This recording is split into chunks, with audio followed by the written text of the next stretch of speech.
우리가 계속해서 마가복음을 지금 읽고 있죠. 이 모든 글에는 목적이 있듯이 이 마가복음에도 분명한 의도가 있습니다. 마가복음의 이 분명한 목적 의도는 제자의 길이라는 것이죠. 제자가 어떻게 살아야 되는가, 예수님을 따른다는 것이 어떤 의미인가, 그것을 계속 이야기하는 것이 마가복음입니다. 그리고 마가복음을 읽는 우리들로 하여금 너도 이렇게 예수님의 제자의 길을, 예수님의 제자들의 삶을 살아라, 이렇게 촉구하는 것이 마가복음의 의도이죠. 그래서 지난주 우리가 나누었던 얘기를 보면 예수님의 제자들이 예수님의 명령을 따라서 나갔죠. 그리고 회개 복음을 전하고 막 병도 고치고 귀신도 쫓겨나고 능력을 나타내고 예수님의 소문이 막 퍼져가는 내용이었습니다.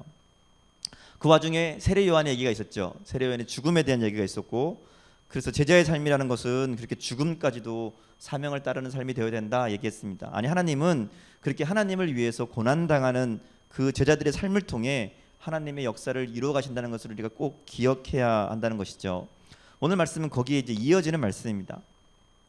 사실 본문은 우리가 읽은 34절까지 말씀이 아니라 35절부터 말씀을 많이 읽죠. 그죠? 오병이어. 오병이어의 말하자면 오늘 우리가 읽은 30절부터 34절까지 말씀은 서론이라고 할 수 있어요. 오병이어를 이야기하는 서론.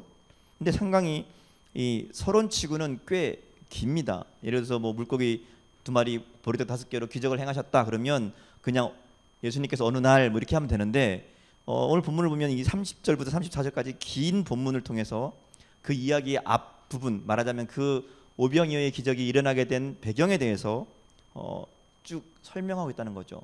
서론 이렇게 길다는 것은 이 이야기가 단순히 그냥 그 배경을 설명하는 게 아니라 거기에 분명한 이유가 있다는 얘기죠.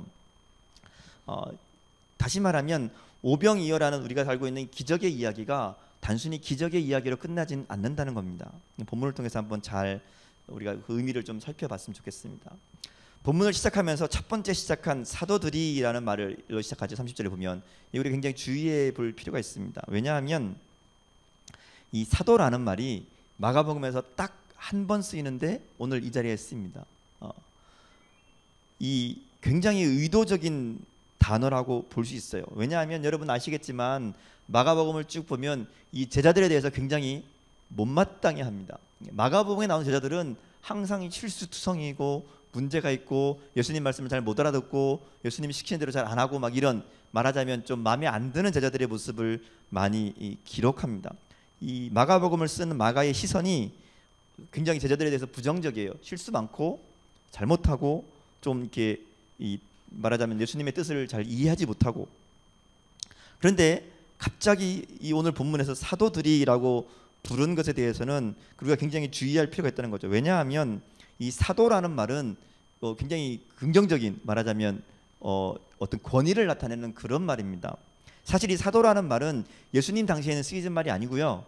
나중에 예수님이 부활하신 다음에 승천하시고 교회가 만들어진 다음에 이제 교회가 점점점 성장하면서 교회의 지도자들, 말하자면 예수님의 직계 제자들에게만 사용됐던 말이 사도라는 말이에요. 여러분 아는 것처럼 이 사도 바울도 이 사도라는 말을 쓰기 위해서 막 이렇게 제자들하고 싸우고 논쟁이 되고 누가 사도냐, 왜 사도냐 이렇게 막 그랬던 내용들이 있거든요. 사도행전에 보면. 그걸로 봐서 이 사도라는 이름은 굉장히 제한적으로 사용되었고 그만큼 특권을 가진 이름이었다라고 생각할 수 있다는 거죠. 그런데 이 마가복음에서 특별히 이들을 사도라고 부르면서 시작한 것은 특별한 의미가 있다는 거죠. 아마도 예수님의 제자들, 특별히 사도들이 예수님의 제자답지 못한 모습을 가진 것에 대한 비판의 시선이 아니었을까. 말하자면 너희가 사도인데, 예수님의 정말 직계 제자인데 그래서 되겠느냐라는 이야기를 하고 싶어서 사도라는 말을 여기에 사용했다는 거예요. 이제 이 이야기는 뒤에 보면 더 잘 알게 됩니다. 또 한 가지 생각해 볼 것은, 우리가 보통 오병이어의 기적 그러면 뭐 생각나죠? 보리떡 5개 물고기 2마리로 5,000명을 배부르게 먹였다. 이걸로 이렇게 생각하잖아요. 근데 생각해 볼 것은 이 오병이어의 기적이 단순히 무리들의 배고픔을 해결하는, 먹을 것을 해결하는 문제는 아니었다라는 거예요. 자, 왜냐하면 많은 사람들이 오늘 이 말씀을 통해서 예수님께서 배고픈 무리들을 기적적으로 먹이셨다, 이것만 너무 기적적인 사건이니까 기억에 남아서 그것만 부각되어서 초자연적인 기적 이야기로만 생각한다는 거죠. 근데 본문을 앞으로 계속 거슬러 올라가 보면 이 먹는 것이 단순히 먹는 것으로 끝나지 않는다는 거죠. 앞에도 보면 또 먹는 얘기가 또 나와요. 보세요. 예수님께서 죽은 야이로의 딸을 살리신 후에, 기억나시나요? 야이로의 딸 살린 거, 달리다굼 해서 살리시잖아요. 살리시니까 이 소녀가 일어나서 걷습니다. 그런데 이 소녀가 걸어다니는 것을 보고 예수님이 뭐라고 하는가 하면, 야, 저 소녀에게 먹을 것을 좀 줘라, 저 소녀를 좀 먹여라 이렇게 하셨다는 거죠. 계속 걷게 하기 위해서 단순히 먹을 것을 주어서 힘을 얻게 해라 이런 의미로 볼 수도 있지만, 그 해석을 하다 보면 그 말을 뜻을 좀 더 가만히 생각해 보면 그것은 말씀을 행하도록 가르치라는 뜻이 거기에 담겨 있다는 겁니다. 단순히 살린 것으로 끝나지 않고 그 소녀가 일어나서 잘 걸어갈 수 있도록 먹을 것을 줘라, 이것은 영적으로 생각하면 그 아이가 생명을 깨닫고 성장할 수 있도록 그 아이에게 생명의 양식, 말씀을 먹여라, 이런 의미로 볼 수 있다는 것이죠. 6장에 넘어가면 이 먹는 것이 회당에서 가르치신 것이 되고요, 나아가서 제자들을 파송하시면서 그들에게 말씀을 전하라고 하신 것이 이 먹이는 일과 연결되어 있다는 거죠. 말하자면 예수님께서 5,000명을 먹이시는 이 기적적인 사건을 딱 보여주면서 사람들을 먹이는 일이 무엇인가에 대해서 이 보여주고자 했던 의미라는 겁니다. 마가에게서는 먹이는 일이 단순히 밥 먹는 거로 끝나는 게 아니라, 먹인다는 것은 가르치는 것이고 말씀을 먹이는 것으로 연결된다는 거예요.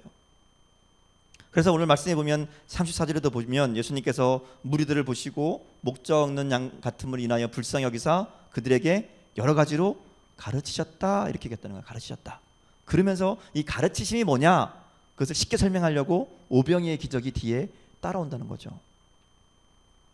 그래서 마가가 얘기하는 것은 먹이신다라는 것이 단순히 배고픔을 해결하는 문제가 아니라, 예수님께서 능력을 보여주신 단순한 기적의 이야기가 아니라 더 큰 이야기, 더 다른 이야기가 거기에 숨겨져 있다는 거죠. 담겨져 있다는 거예요.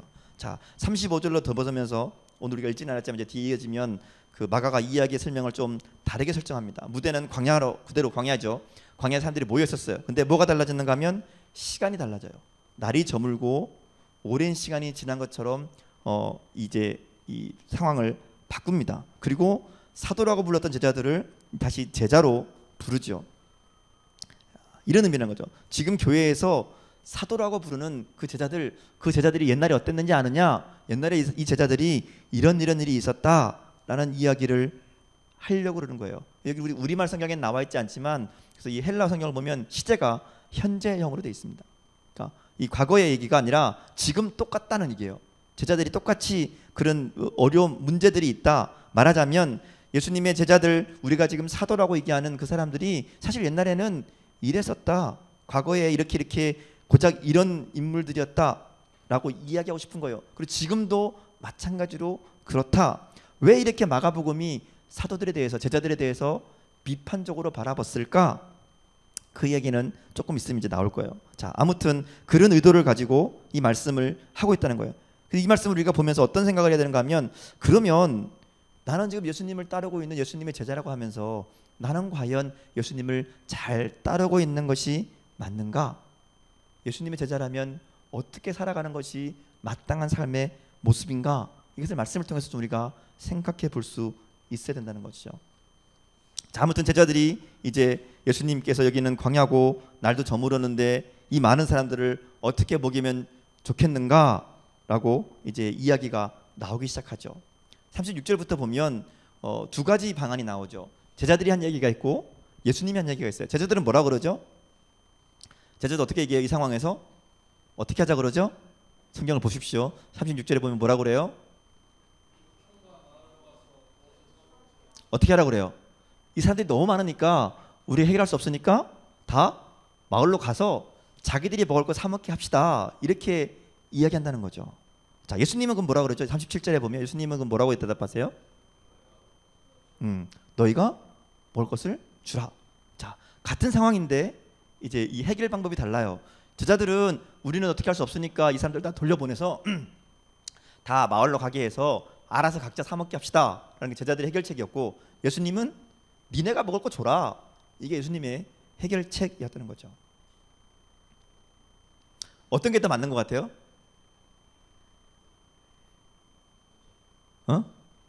어떤 게 맞아요? 자, 여러분 어떤 게 더 현실적이에요? 그쵸. 제자들의 생각이 맞아요. 어쩌면 이게 당연한 거죠. 왜냐하면 5천 명이나 되는 사람들을 이 12명 제자가 뭐 줄 게 없잖아요. 먹을 걸 나눠줄 게 없는데, 그래서 무리들이 스스로 뭐 어쩔 수 없으니까 알아서 각자 먹어라 그럽시다. 이게 어떻게 보면 현실적이고 당연한 발상이죠. 근데 중요한 것은 이 얘기를 하고 있는 사람들이 누구인가 하는 거예요. 누가 하고 있어요? 제자들이 하고 있죠. 제자들. 자, 제자들은 뭐한 사람들이에요? 제자들은 예수님께서 지금 예수님의 명령대로 나가서 말씀을 가르치고 복음을 전하고 기적을 행하고 귀신을 쫓아내고 병을 고쳤던 그 일들을 했던 사람들, 그리고 그 일을 하라고 예수님이 보냈던 사람들이란 거죠. 아까 제가 처음에 사도라는 얘기를 했었죠. 사도라는 말의 원래 뜻은 보내심을 받은 자라는 뜻이에요. 보내심을 받은 자. 말하자면 제자들이 할 일이 뭐냐? 사람들을 가르치고, 가르치는 게 뭐라 그랬어요 아까? 먹이고, 사람들을, 그들에게 말씀을 먹이고 그들의 삶을, 병을 고쳐주고 귀신부터 노임을 받게 해주고, 그 일이 누가 할 일이라고요? 제자들이 할 일이라는 거죠. 자, 그 사명을 받은 제자들이 지금 뭐라고 하는가 하면, 주님 저들을 어떻게 할 수 없으니까 다 돌려보냅시다, 이렇게 얘기한다는 거예요. 아무리 먹는 문제가 심각해서 그 문제를 해결할 수 없을 것처럼 보인다 치더라도, 광야까지 본문에 보면 이 사람들이 막 예수님을 계속 따라오죠. 예수님 막 따라서 달려오는 사람들이에요. 그 사람들을 다시 돌려보내도 좋을 그런 사람들로 봐도 좋겠느냐 하는 것이 마가복음의 의도라는 거죠. 그러고도 너희가 12제자냐 하고 싶은 얘기가 그 얘기라는 거죠. 왜냐하면, 왜 제자들이 이랬는가, 왜 제자들이 잘못했는가 하면, 그 이유를 마가는 뭐라고 했는가 하면, 그들은 예수님께서 그 무리를 보시는 것처럼 보지 않았다라는 거예요. 예수님은 그 무리를 어떻게 보셨다 그러죠? 34절에 보면 뭐라고 그래요? 불쌍히 보셨다 그러죠. 불쌍히. 목자 없는 양같이 불쌍히 보셨다. 그런데 제자들에게는 그 사람들을 불쌍히 여기는 마음이 그들에게 없었다라는 얘기예요. 그리고 이 비판을 예수님의 명령으로, 그러니까 너희가 그들에게 먹을 걸 줘라, 너희의 마음이 불쌍히 여기는 마음이 있다면 그들을 그렇게 돌려보낼 수 없을 것이고 너희가 그들에게 먹을 것을 주어야 된다라는 말이란 거죠. 예수님의 제자가 되려면 첫 번째 우리가 가져야 될 마음이 바로 이 마음이라는 거죠. 불쌍히 여기는 마음. 불쌍히 여기는 마음. 하나님 말씀을 모르는, 예수님을 모르는 사람들을 불쌍히 여기는 마음, 같은 형제 자매들을 불쌍히 여기는 마음, 그 마음이 제자들이 가져야 될 마음이라는 것이죠. 그 마음이 없으면 오늘 우리 본문에 나온 제자들처럼 주님의 마음을 알지 못하고 주님이 원하시는 것을 따르지 못하는, 제자라고 하면서도 제자의 삶을 살지 못하는 모습이 될 수 있다는 것이죠. 자, 문제는 이제 예수님께서 그들에게 말씀하시기를 너희가 먹을 걸 줘라, 이렇게 말씀하신다는 거예요. 예수님의 명령이 떨어졌어요. 그럼 어떻게 해야 되죠? 먹을 걸 줘야 되죠. 근데 제자들이 뭐라고 얘기하는가 하면, 우리가 여기서 어떻게 이들에게 먹을 것을 사서 줄 수 있겠습니까? 이들을 먹이려면 200데나리온의 뜻이 떡이 필요한데, 이렇게 얘기하죠. 36절에는 무리들이 스스로 먹을 것을 사게 하자고 그러더니, 이제 예수님께서 네가 주라 그러니까 우리에게는 그만한 돈이 없습니다 라는 얘기하는 거예요. 자, 이 제자들의 생각이 계속 거기에 갇혀 있죠. 우리가 할 수 있는 것, 우리가 가진 것이 뭐가 있을까, 우리가 줄 수 있는 게 뭐가 있을까 라는 것에 대충 생각해봐도 200데나리온 되는 돈이 필요하니까, 그러면 우리는 그 돈이 없는데 주님은 우리 보고 그 돈을 책임지라는 것이냐, 그래서 주님께 따진다는 거죠. 우리에게 어떻게 200데나리온의 떡이 있어서 그들을 먹일 수 있습니까? 라고 이야기한다는 거예요. 예수님 말씀은 그런 뜻이 아니죠. 다른 의미인데 자기들 나름대로 해석한 거예요. 사실 똑같은 상황이 나중에 보면 베드로가 그런 얘기하죠. 사도행전에 보면 나중에 좀 달라진, 변화된 다음에 사도행전 3장에 보면 베드로가 자기에게 도움을 요청하는 안전뱅이에게 뭐라고 얘기해요? 은과 금은 내게 없거니와 내게 있는 것으로 내게 주노니 나사렛 예수 이름으로 일어나 걸으라 그러잖아요. 똑같은 상황이죠. 예수님이 제자들에게 너희가 줘라 그럴 때 돈이 있는 게 아니죠. 근데 뭔가 줄 게 있으니까 주라 그러셨겠죠. 근데 그때는 우리가 어떻게 무슨 돈이 있어서 200데나리 되는 돈이 있어서 떡을 먹이겠습니까? 했던 제자가 나중에 보면 나에게 금과 은은 없지만 내게 있는 걸 주는데 그게 뭐라고요? 예수님의 이름이다. 예수님의 능력이다. 이렇게 바뀌게 됐다는 거죠. 근데 당시 이 5천 명을 먹이는 기적이 있었던 이 당시에는 그런 신앙의 성숙이, 그런 믿음이 없었다는 거죠. 그래서 예수님께서 하나하나 알려주시죠. 이제 그러면 그 말 뜻이 무엇인지를 하나하나 깨워주십니다. 38절에 보면 그렇게 얘기하시죠. 너희가 가진 게 뭐가 있느냐? 너에게 떡이 얼마나 있느냐? 이렇게 물어보세요. 너희가 먹을 것을 주라라고 했을 때 그것은 너에게 줄 게 있다는 얘기다라는 것을 제자들에게 알게 해주기 원하신다는 것이죠. 줄 수 있는 것이 그들에게 있었다라는 거예요. 찾아보니까 뭐가 있어요? 떡 5개, 물고기 2마리. 뭐 이거 어떻게 얻었는지를 워낙 많이 들었으니까 일단 생략하고, 자, 먹을 게 생겼어요. 뭐 어떻게 됐든 보리떡 5개, 물고기 2마리가 있어요. 자, 그러면 이거 가지고 이제 5천 명을 어떻게 먹을까? 5천 명 어떻게 먹이시죠? 이거 많이 들었잖아요. 여기부터 많이 들은 얘기잖아요. 어떻게 먹여요? 성경 보면 이 주는 과정을 굉장히 상세히 설명해요. 잘 보세요. 사람들을 무리 지어서 앉히죠. 50명씩 100명씩 쫙 무리 지어서 앉혀요. 그리고 예수님이 떡을 가지고 하늘을 우러러 들고 축사 감사하시죠. 감사한 다음에 어떻게 해요? 떡을 떼어요. 그리고 어떻게 해요? 그리고 사람들에게 나누어 주라고 제자들에게 주시죠. 자, 여기 보면 5개의 동사가 등장을 해요. 장세하게 마치 비디오 찍듯이 이렇게 눈에 싹 보이도록 이렇게 하나하나 설명한다는 거죠. 이 기적의 과정을 이렇게 잘 설명하는 것에도 분명한 의미가 있다는 거예요. 마가가 왜 이랬을까?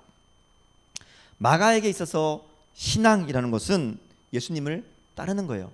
계속 얘기했잖아요. 제자의 삶이다. 제자가 뭐냐? 예수님을 닮아가는 것, 예수님을 따라 사는 것, 예수님처럼 하는 것, 그게 신앙이란 거죠. 그래서 이 마가복음에 오늘 얘기한 이 예수님의 동작들 하나하나도 사실 어떻게 보면 우리도 예수님처럼 그렇게 살아라라는 얘기를 하기 위해서 이런 동작들을 보여준다는 거죠.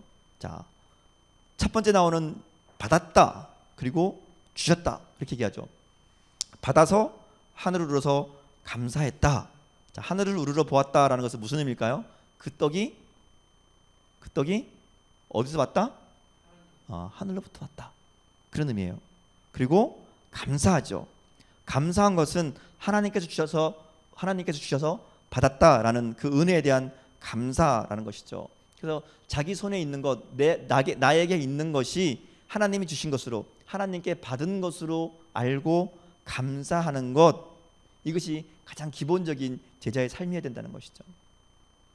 주신 것을 받은 것으로 알고 또 가진 것을 놓고 그 주신 분께 감사하는 것, 어떻게 보면 이것은 예수님 말씀하신 하나님과 재물을 겸하여 섬길 수 없다라고 하시는 그 말의 가장 기본적인 태도라고 할 수 있죠. 하나님 주셔서 받았고 또 받아서 감사하다면 그 주신 마음을 헤아리고 그 뜻대로 살아야 된다는 것이죠. 그 마음이 바로 불쌍히 여기는 마음이라는 것이죠. 하나님 뜻이 불쌍히 여기는 마음이라는 것을 알게 된다면 자기가 가진 것, 그게 아무리 작은 것이라도 나 혼자 먹고 나 혼자 살지는 않는다는 거예요. 불쌍히 여기기 때문에 나누어 주는 것, 무리를 보고 불쌍히 여기시고 목자 없는 양같이 생각하셨던 그 예수님처럼 그 마음이 들게 되고요. 떡 한 쪽을 가지고도 나누고 싶은 마음이 생기고요. 말씀 한 구절을 들어도 그 말씀을 나누고 싶은 사람이 생기게 되어야 된다는 거예요. 그게 제자의 모습이라는 거죠. 그렇게 되면 자기만 먹을 수 없어서 어떻게 해요? 떡을 쪼개죠. 나누게 된다는 거죠. 그리고 그것을 나누는 일들이 일어나게 된다는 것. 예수님께서 떡을 쪼개셨다는 말이 그런 의미죠. 이 속에 하나님의 뜻이 담겨 있고 나누는 마음. 자, 그리고 떡을 쪼개서 제자들에게 주실 때 뭐라고 주세요? 무리들에게 나눠줘라. 예수님께서 제자들에게 떡을 주신 데에는 분명한 목적이 있고 의도가 있죠. 나눠주라고. 만약에 이거를 모르고 배고프다가 자기가 홀랑 먹어버리면 어떻게 돼요? 이 기적의 이야기는 없을 거예요. 자기들만 배부르고 많았을 거라는 거죠.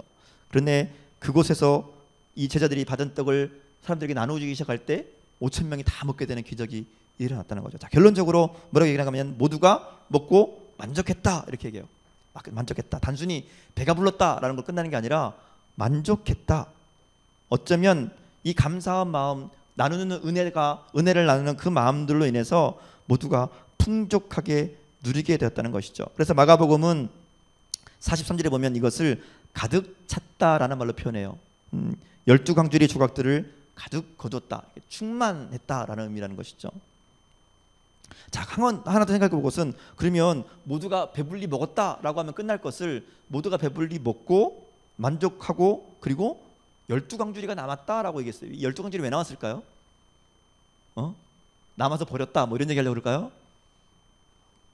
12광주리가 남았다. 12광주리 그러면 딱 생각나는 게 벌써 12제자죠. 뭔가 이게 딱 연결되는 게 있을 것 같은 거죠. 단순히 먹고 남았다는 의미가 아니라 모두가 먹고 만족했을 뿐 아니라 그렇게 나누어 주었던 12제자에게도 뭔가 남은 게 있었다라는 의미란 거죠. 12광주리, 뭔가 거둔 게 있었다. 말하자면 부스러기가 또 다른 은혜들이 있었다는 거예요. 주님의 역사를 경험하면서 제자들에게 남겨진 또 다른 은혜가 있었단 말이고, 이것은 오늘 하나님의 역사하심을 경험하는 우리들에게 하나님의 역사하심의 그 놀라운 일들뿐 아니라 그 일들을 그 일에 동참하고 경험하면서 우리들에게 주어지는 또 다른 은혜, 더 큰 은혜 위에 은혜가 있게 된다는 것이죠. 당장 문제가 해결되는 그 기쁨, 그 은혜뿐 아니라 하나님을 더 알게 되고 하나님을 더 신뢰하게 되는 은혜 위에 은혜가 있다는 것이죠. 이것이 제자의 삶에 부어지는 은혜라는 말입니다. 우리가 오병이어 그러면 너무 기적, 이것만 기억에 남아서 그저 기적으로 생각하고 마는데요. 그래서 굳이 적용하자면 오병이어를 드리는 어린이처럼 우리도 우리에게 있는 것들 드리면 하나님께서 기적을 일으키신다, 그냥 이렇게 생각하고 끝나는 경우가 많은데요. 사실은 이 마가복음이 얘기하는 오병이어의 이야기는 그렇게 단순하지 않습니다. 제자들의 삶을 보면서 제대로 예수님을 닮지 못하는 이 제자들에 대한 질책과 더불어서 예수님을 따르는 삶이 무엇인가, 이 얘기를 더 분명하게 알려주고자 하기 위함이란 것이죠. 그런 면에서 본문의 핵심은 우리가 읽지는 않았지만 41절 말씀이에요. 41절 말씀을 보면 예수님을 따르는 제자가 닮아가야만 하는 모습이 무엇인지를 보여주고 있기 때문에 그렇습니다. 적어도 무엇이든지 간에 자신이 가진 것을 하나님께로부터 받은 것이라는 그 생각, 그래서 그 받은 것을 감사하고 그 감사는 마땅히 주는 은혜로 이어져야 한다는 것이죠. 그것이 우리의 삶에서 우리에게 주어지는 물질적인 은혜이든지 혹은 말씀을 통해서 주어지는 영적인 은혜이든지 그 떡을 나누는 것이 예수님을 따라가는 삶이라는 것이죠. 문제는 자기만 먹고 살고 자기만 은혜 받고 남 먹일 생각을 못하는 그 이기심이 문제라는 거죠. 배우는 거 좋아해서 말씀을 많이 배우긴 하는데 가르칠 줄 모르는 것이 성숙하지 못한 신앙이라는 것이죠. 동생이 자라면 형 노릇해야 될 때가 있고요, 제자가 성장하면 스승도 된다는 것이죠. 하나님의 자녀들도 하나님의 거룩하신 것 같이 거룩하여지고 하나님께서 온전하신 것 같이 우리도 온전해지는 성숙이 있어야 된다는 것이고, 그게 제자의 길이라는 말입니다. 그리고 그런 제자의 삶에 5천 명이 먹는 기적과 같은 은혜도 있고요, 또 그 은혜를 경험하며 주님을 새롭게 알게 되는 부스러기 같은 은혜도 우리에게 임하게 될 것이라는 겁니다. 나는 예수님을 따르는, 예수님을 믿는 사람이라고 하면서, 예수님의 제자라고 하면서 정말 예수님의 마음을 가지고 있는지, 예수님처럼 따라 살고자 하는 마음이 우리에게 있는지, 오늘 오병이의 기적을 보면서 다시 한번 우리의 삶을 좀 돌아봤으면 좋겠습니다. 그래서 이 기적 이야기를 보며 우리도 주님 마음을 담고 주님 주신 은혜를 알고 또 감사함으로 그렇게 나누며 살겠습니다 라고 하는 제자의 삶의 결단이 있는 우리가 되었으면 좋겠어요. 예수님을 따른다는 것, 예수님의 제자로 살아간다는 것, 그것이 무엇인지 오늘 말씀을 통해 다시 한번 우리가 잘 생각해보고, 나도 그렇게 살겠습니다, 내가 주님 마음 가지고 주님처럼, 예수님이 사신 것처럼 그렇게 살겠습니다 하는 결단이 이 시간 저 여러분의 있기를 주님 이름으로 축원합니다. 함께 기도하시겠습니다.